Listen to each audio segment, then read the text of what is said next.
नमस्कार, आदाब, सत श्री अकाल। आज मैं आपको सुनाने जा रहा हूँ मुंशी प्रेमचंद जी लिखित कहानी गुल्ली डंडा। हमारे अंग्रेजी दोस्त माने या न माने, मैं तो यही कहूँगा कि गुल्ली डंडा सब खेलों का राजा है। अब भी कभी लड़कों को गुल्ली डंडा खेलते देखता हूँ तो जी लोटपोट हो जाता है कि इनके साथ जाकर खेलने लगूं।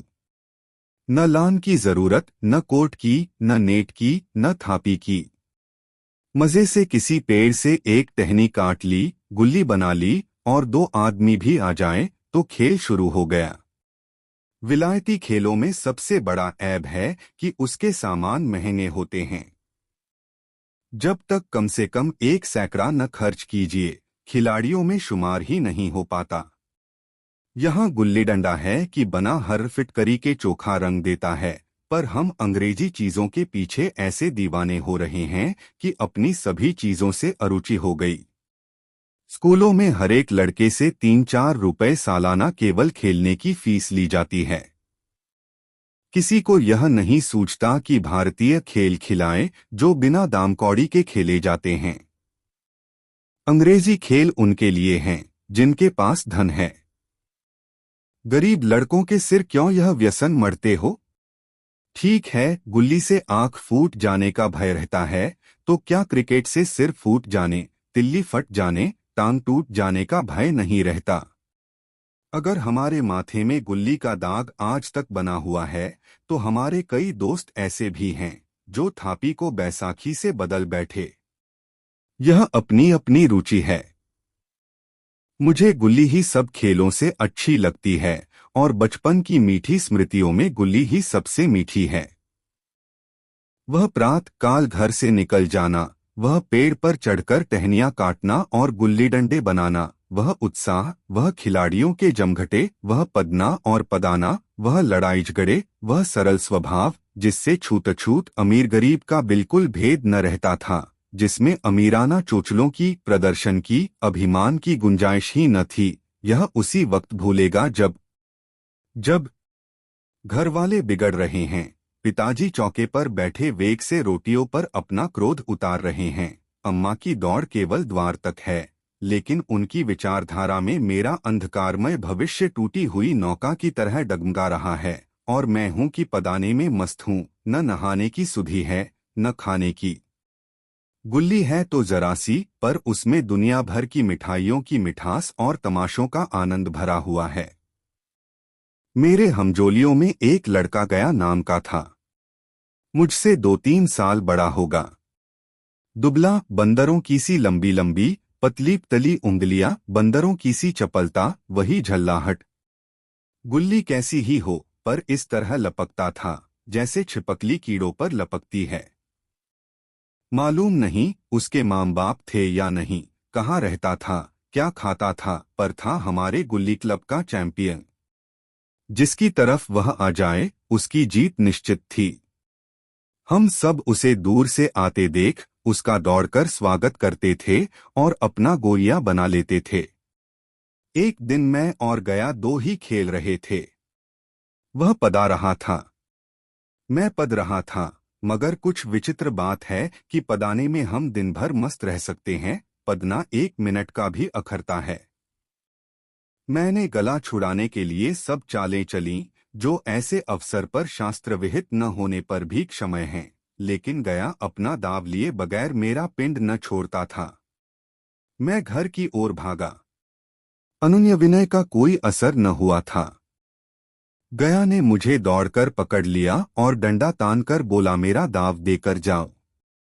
पदाया तो बड़े बहादुर बनके, पदने के बेर क्यों भागे जाते हो? तुम दिन भर पदाओ तो मैं दिन भर पदता रहूं।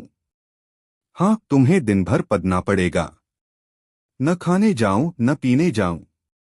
हाँ, मेरा दाव दिए बिना कहीं नहीं जा सकते। मैं तुम्हारा गुलाम हूं। हाँ, मेरे गुलाम हो। मैं घर जाता हूं, देखूं मेरा क्या कर लेते हो। घर कैसे जाओगे, कोई दिल लगी है। दाव दिया है, दाव लेंगे। अच्छा, कल मैंने अमरूद खिलाया था, वह लौटा दो। वह तो पेट में चला गया। निकालो पेट से। तुमने क्यों खाया मेरा अमरूद? अमरूद तुमने दिया, तब मैंने खाया। मैं तुमसे मांगने न गया था। जब तक मेरा अमरूद न दोगे, मैं दाव न दूंगा। मैं समझता था, न्याय मेरी ओर है। आखिर मैंने किसी स्वार्थ से ही उसे अमरूद खिलाया होगा। कौन निस्वार्थ किसी के साथ सलूक करता है? भिक्षा तक तो स्वार्थ के लिए देते हैं। जब गया ने अमरूद खाया, तो फिर उसे मुझसे दाव लेने का क्या अधिकार है? रिश्वत देकर तो लोग खून पचा जाते हैं, यह मेरा अमरूद यूं ही हजम कर जाएगा। अमरूद पैसे के 5 वाले थे, जो गया के बाप को भी नसीब न होंगे। यह सरासर अन्याय था। गया ने मुझे अपनी ओर खींचते हुए कहा, मेरा दाव देकर जाओ। अमरूद स्मरूद मैं नहीं जानता। मुझे न्याय का बल था। वह अन्याय पर डटा हुआ था। मैं हाथ छुड़ाकर भागना चाहता था। वह मुझे जाने न देता।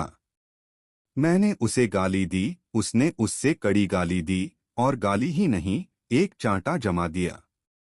मैंने उसे दांत काट लिया। उसने मेरी पीठ पर डंडा जमा दिया। मैं रोने लगा। गया मेरे इस अस्त्र का मुकाबला न कर सका। मैंने तुरंत आंसू पोंछ डाले, डंडे की चोट भूल गया और हंसता हुआ घर जा पहुंचा। मैं थानेदार का लड़का एक नीच जात के लौंडे के हाथों पिट गया। यह मुझे उस समय भी अपमानजनक मालूम हुआ, लेकिन घर में किसी से शिकायत न की। उन्हीं दिनों पिताजी का वहां से तबादला हो गया।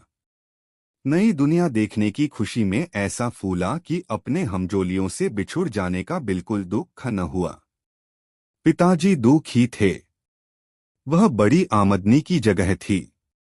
अम्माजी भी दुखी थीं, यहाँ सब चीज सस्ती थीं, और मोहल्ले की स्त्रियों से घराव सा हो गया था, लेकिन मैं सारे खुशी के फूला न समाता था। लड़कों में जीट उड़ा रहा था, वहाँ ऐसे घर थोड़े ही होते हैं। ऐसे ऐसे ऊंचे घर हैं कि आसमान से बातें करते हैं। वहां के अंग्रेजी स्कूल में कोई मास्टर लड़कों को पीटे तो उसे जेहल हो जाए। मेरे मित्रों की फैली हुई आंखें और चकित मुद्रा बतला रही थी कि मुझसे उनकी निगाह में कितनी स्पर्धा हो रही थी। मानो कह रहे थे, तू भागवान हो भाई, जाओ। हमें तो इसी उजड़ ग्राम में जीना भी है और मरना भी। 20 साल गुजर गए। मैंने इंजीनियरिंग पास की और उसी जिले का दौरा करता हुआ उसी कस्बे में पहुंचा और डाक बंगले में ठहरा। उस स्थान को देखते ही इतनी मधुर बालस्मृतियां हृदय में जाग उठीं कि मैंने छड़ी उठाई और कस्बे की सैर करने निकला। आंखें किसी प्यासे पथिक की भांति बचपन के उन क्रीड़ा स्थलों को देखने के लिए व्याकुल हो रही थीं, पर उस परिचित नाम के सिवा वहां और कुछ परिचित न था। जहां खंडहर था, वहां पक्के मकान खड़े थे। जहां बरगद का पुराना पेड़ था, वहां अब एक सुंदर बगीचा था। स्थान की काया पलट हो गई थी। अगर उसके नाम और स्थिति का ज्ञान न होता, तो मैं उसे पहचान भी न सकता। बचपन की संचित और अमर स्मृतियां बाहें खोले अपने उन पुराने मित्रों से गले मिलने को अधीर हो रही थीं, मगर वह दुनिया बदल गई थी। ऐसा जी होता था कि उस धरती से लिपटकर रोऊं और कहूं, तुम मुझे भूल गई। मैं तो अब भी तुम्हारा वही रूप देखना चाहता हूं। सहसा एक खुली जगह में मैंने 2-3 लड़कों को गुल्ली डंडा खेलते देखा। एक क्षण के लिए मैं अपने को बिल्कुल भूल गया। भूल गया कि मैं एक ऊंचा अफसर हूं, साहबी ठाठ में, रौब और अधिकार के आवरण में। जाकर एक लड़के से पूछा, क्यों बेटे, यहाँ कोई गया नाम का आदमी रहता है? एक लड़के ने गुल्ली डंडा समेटकर सहमे हुए स्वर में कहा, कौन गया? गया चमार? मैंने यूं ही कहा, हाँ हाँ वही। गया नाम का कोई आदमी है तो? शायद वही हो। हाँ है तो। जरा उसे बुला सकते हो? लड़का दौड़ता हुआ गया और एक क्षण में एक 5 हाथ के काले देव को साथ लिए आता दिखाई दिया। मैं दूर से ही पहचान गया। उसकी ओर लपकना चाहता था कि उसके गले लिपट जाऊं, पर कुछ सोचकर रह गया। बोला, खो गया, मुझे पहचानते हो? गया ने झुककर सलाम किया। हाँ मालिक, भला पहचानूंगा क्यों नहीं। आप मजे में हो? बहुत मजे में। तुम अपनी कहो। डिप्टी साहब का साइस हूं। मतई, मोहन, दुर्गा सब कहाँ हैं? कुछ खबर है? मतई तो मर गया, दुर्गा और मोहन दोनों डाकिया हो गए हैं। आप? मैं तो जिले का इंजीनियर हूं। सरकार तो पहले ही बड़े जहीन थे। अब कभी गुल्ली डंडा खेलते हो? गया ने मेरी ओर प्रश्नभरी आंखों से देखा। अब गुल्ली डंडा क्या खेलूंगा सरकार, अब तो धंधे से छुट्टी नहीं मिलती। आओ आज हम तुम खेलें। तुम पदाना, हम पदेंगे। तुम्हारा एक दाव हमारे ऊपर है, वह आज ले लो। गया बड़ी मुश्किल से राजी हुआ। वह ठहरा टके का मजदूर, मैं एक बड़ा अफसर। हमारा और उसका क्या जोड़। बेचारा झेंप रहा था, लेकिन मुझे भी कुछ कम झेंप न थी। इसलिए नहीं कि मैं गया के साथ खेलने जा रहा था, बल्कि इसलिए कि लोग इस खेल को अजूबा समझकर इसका तमाशा बना लेंगे और अच्छी खासी भीड़ लग जाएगी। उस भीड़ में वह आनंद कहाँ रहेगा, पर खेले बगैर तो रहा नहीं जाता। आखिर निश्चय हुआ कि दोनों जने बस्ती से बहुत दूर खेलेंगे और बचपन की उस मिठाई को खूब रस ले लेकर खाएंगे। मैं गया को लेकर डाक बंगले पर आया और मोटर में बैठकर दोनों मैदान की ओर चले। साथ में एक कुल्हाड़ी ले ली। मैं गंभीर भाव धारण किए हुए था, लेकिन गया इसे अभी तक मजाक ही समझ रहा था। फिर भी उसके मुख पर उत्सुकता या आनंद का कोई चिन्ह न था। शायद वह हम दोनों में जो अंतर हो गया था, यही सोचने में मगन था। मैंने पूछा, तुम्हें कभी हमारी याद आती थी गया? सच कहना। गया झेंपता हुआ बोला, मैं आपको याद करता हजूर, किस लायक हूँ। भाग में आपके साथ कुछ दिन खेलना बदा था, नहीं मेरी क्या गिनती। मैंने कुछ उदास होकर कहा, लेकिन मुझे तो बराबर तुम्हारी याद आती थी। तुम्हारा वह डंडा जो तुमने तानकर जमाया था, याद है ना? गया ने पछताते हुए कहा, वह लड़कपन था सरकार, उसकी याद न दिलाओ। वाह, वह मेरे बालजीवन की सबसे रसीली याद है। तुम्हारे उस डंडे में जो रस था, वह तो अब न आदर सम्मान में पाता हूं न धन में। इतनी देर में हम बस्ती से कोई 3 मील निकल आए। चारों तरफ सन्नाटा है। पश्चिम और कोसों तक भीमताल फैला हुआ है, जहां आकर हम किसी समय कमल पुष्प तोड़ ले जाते थे और उसके झुमक बनाकर कानों में डाल लेते थे। जेठ की संध्या केसर में डूबी चली आ रही है। मैं लपककर एक पेड़ पर चढ़ गया और एक टहनी काट लाया। चटपट गुल्ली डंडा बन गया। खेल शुरू हो गया। मैंने गुच्ची में गुल्ली रखकर उछाली। गुल्ली गया के सामने से निकल गई। उसने हाथ लपकाया, जैसे मछली पकड़ रहा हो। गुल्ली उसके पीछे जाकर गिरी। यह वही गया है जिसके हाथों में गुल्ली जैसे आप ही आकर बैठ जाती थी। वह दाहिने बाएं कहीं हो, गुल्ली उसकी हथेली में ही पहुंचती थी। जैसे गुल्लियों पर वशीकरण डाल देता हूं।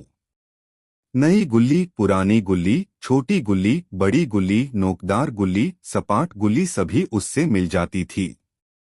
जैसे उसके हाथों में कोई चुंबक हो, गुल्लियों को खींच लेता हो, लेकिन आज गुल्ली को उससे वह प्रेम नहीं रहा। फिर तो मैंने पदाना शुरू किया। मैं तरह तरह की धांधलियां कर रहा था। अभ्यास की कसर बेईमानी से पूरी कर रहा था। कुछ जाने पर भी डंडा खेले जाता था। हालांकि शास्त्र के अनुसार गया की बारी आनी चाहिए थी। गुल्ली पर ओछी चोट पड़ती और वह जरा दूर पर गिर पड़ती तो मैं झपटकर उसे खुद उठा लेता और दोबारा टाड़ लगाता।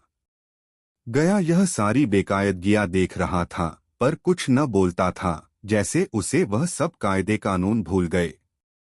उसका निशाना कितना अचूक था।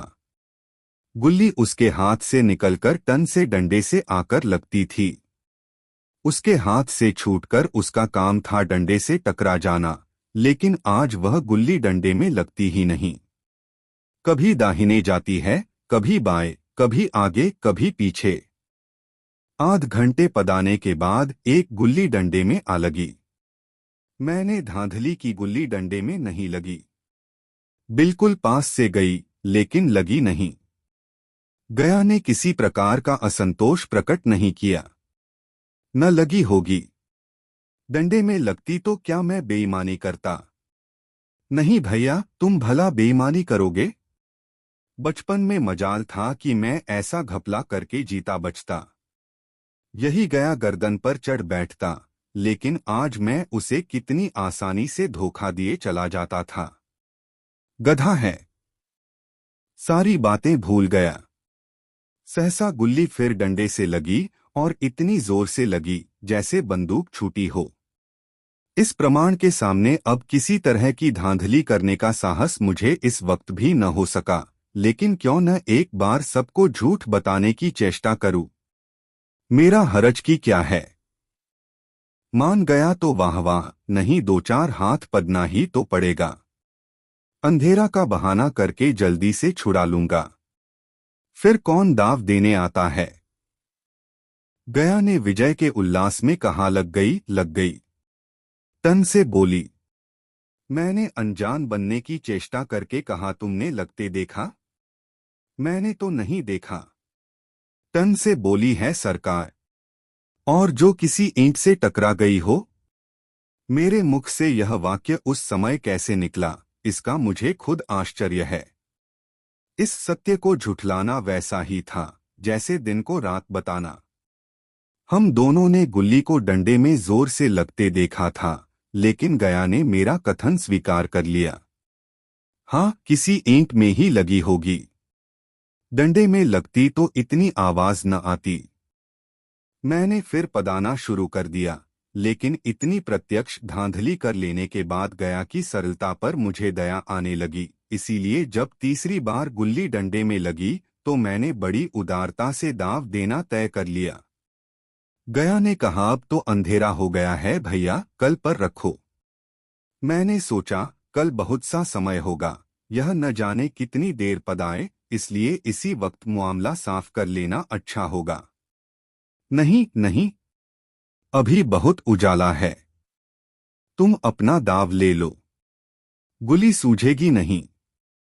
कुछ परवाह नहीं। गया ने पदाना शुरू किया, पर उसे अब बिल्कुल अभ्यास न था।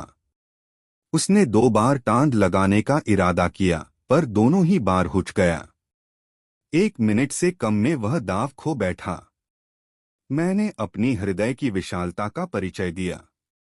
एक दाव और खेल लो। तुम तो पहले ही हाथ में हुच गए। नहीं भैया, अब अंधेरा हो गया। तुम्हारा अभ्यास छूट गया। कभी खेलते नहीं। खेलने का समय कहाँ मिलता है भैया। हम दोनों मोटर पर जा बैठे और चिराग जलते जलते पड़ाव पर पहुंच गए। गया चलते चलते बोला, कल यहाँ गुल्ली डंडा होगा। सभी पुराने खिलाड़ी खेलेंगे। तुम भी आओगे। जब तुम्हें फुर्सत हो तभी खिलाड़ियों को बुलाऊं। मैंने शाम का समय दिया और दूसरे दिन मैच देखने गया। कोई 10-10 आदमियों की मंडली थी। कई मेरे लड़कपन के साथी निकले। अधिकांश युवक थे जिन्हें मैं पहचान न सका। खेल शुरू हुआ। मैं मोटर पर बैठा बैठा तमाशा देखने लगा। आज गया का खेल, उसका नैपुण्य देखकर मैं चकित हो गया। टांड लगाता तो गुली आसमान से बातें करती। कल की सी वह झिझक, वह हिचकिचाहट, वह बेदिली आज न थी। लड़कपन में जो बात थी, आज उसने प्रौढ़ता प्राप्त कर ली थी। कहीं कल इसने मुझे इस तरह पदाया होता तो मैं जरूर रोने लगता। उसके डंडे की चोट खाकर गुल्ली 200 गज की खबर लाती थी। पदने वालों में एक युवक ने कुछ धांधली की। उसने अपने विचार में गुल्ली लपक ली थी। गया का कहना था गुल्ली जमीन में लगकर उछली थी। इस पर दोनों में ताल ठोकने की नौबत आई है। युवक दब गया। गया का तमतमाया हुआ चेहरा देखकर डर गया। अगर वह दब न जाता तो जरूर मारपीट हो जाती। मैं खेल में न था, पर दूसरों के इस खेल में मुझे वही लड़कपन का आनंद आ रहा था जब हम सब कुछ भूलकर खेल में मस्त हो जाते थे। अब मुझे मालूम हुआ कि कल गया ने मेरे साथ खेला नहीं, केवल खेलने का बहाना किया। उसने मुझे दया का पात्र समझा। मैंने धांधली की, बेईमानी की, पर उसे जरा भी क्रोध न आया। इसलिए कि वह खेल न रहा था, मुझे खेला रहा था, मेरा मन रख रहा था। वह मुझे पदाकर मेरा कचूमर नहीं निकालना चाहता था। मैं अब अफसर हूं। यह अफसरी मेरे और उसके बीच में दीवार बन गई है। मैं अब उसका लिहाज पा सकता हूं, अदब पा सकता हूं, साहचर्य नहीं पा सकता। लड़कपन था, तब मैं उसका समकक्ष था। यह पद पाकर अब मैं केवल उसकी दया योग्य हूं। वह मुझे अपना जोड़ नहीं समझता। वह बड़ा हो गया है, मैं छोटा हो गया हूं।